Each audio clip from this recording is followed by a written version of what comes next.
صدای وحید مرادی، کاری از مهدی عبدی.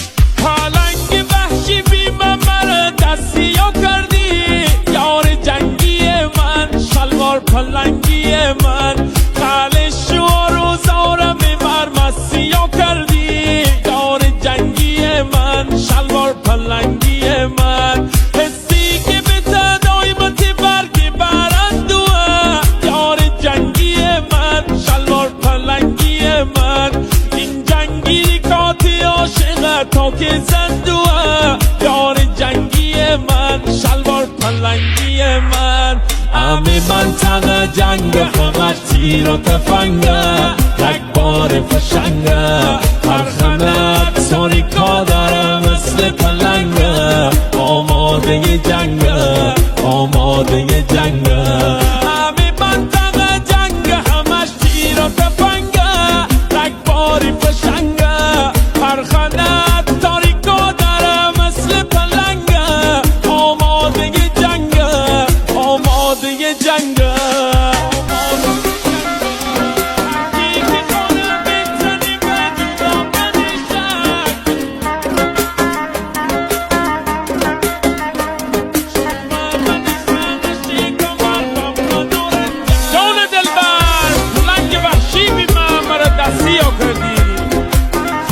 و روزارم میبر مسیح و بردی، یادش بخیر.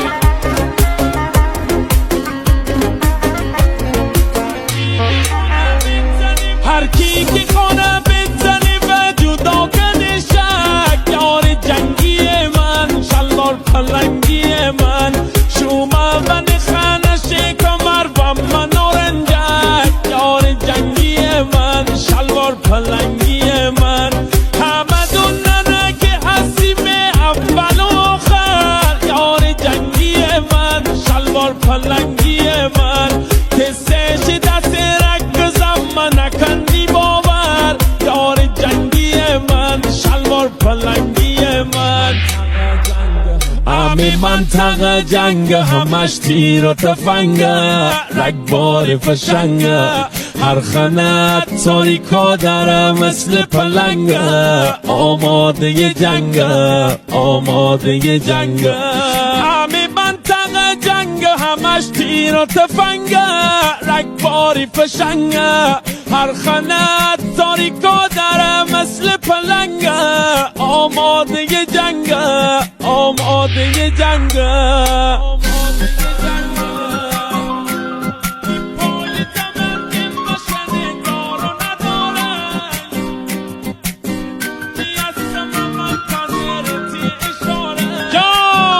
شیار جنگی دا، شلوار پلنگی دا، پای دمند مشن دار و نداره، یار جنگی من، شلوار پلنگی من، شدونی هستم منتظرتی اشاره، یار جنگی من، شلوار پلنگی من. حتی رنگ داره به اسم غیرت خالی خوره، یار جنگی من، شلوار پلنگی من، همتی پیش بوری من قسمت تناب داره، یار جنگی من، شلوار پلنگی من. همه منطقه جنگ فقط تیر و تفنگه، رگبار فشنگه، هر خنت ساریکا داره مثل پلنگه، آماده جنگه، آماده جنگه.